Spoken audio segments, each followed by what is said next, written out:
எவ்வளவு ரூபாய் கடன் தொகையாக இருந்தாலும் விரைவில் அதிலிருந்து முழுமையாக விடுபட வளர்பிறை சஷ்டி விரதம், முருகன் வழிபாடு.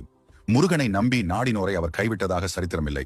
அன்றைய நாள் முருகனை மனதார வேண்டிக் கொண்டு இந்த ஒரு தீபத்தை ஏற்றுங்கள்.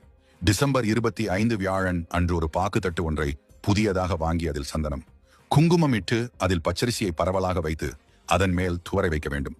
பிறகு அதில் 6 ரூபாய் நாணயம் வைத்து ஒரு மண் அகல் விளக்கில் நல்லெண்ணெய் ஊற்றி எண்ணெயில் ஒரு சிறிய துண்டு சுக்கை போட்டு சிகப்பு திரி போட்டு பூஜை அறையில் முருகன் படத்திற்கு முன் ஏற்றி ஓம் தத் புருஷாய வித்மஹே மகாசேனாய தீமஹி தனோ ஷண்முக பிரசோதயாத் என்ற மந்திரத்தை 9 முறை சொல்லி முருகனிடம் உங்கள் மனக்குறையை சொல்லி முறையிடுங்கள். தீபம் மலை ஏறியதும் 6 ரூபாயை சிகப்பு துணியில் முடித்து முருகன் படத்திற்கு பின் வைத்து விடுங்கள். அரிசி பருப்பை பொங்கி பசுமாட்டுக்கு உணவளியுங்கள். இப்படி செய்வதால் விரைவில் உங்கள் கடன் அடைவதற்கு முருகன் வழிவகுத்துக் கொடுப்பார். வேண்டுதல் நிறைவேறியதும் மூட்டையை முருகன் கோவில் உண்டியலில் செலுத்திவிடுங்கள்.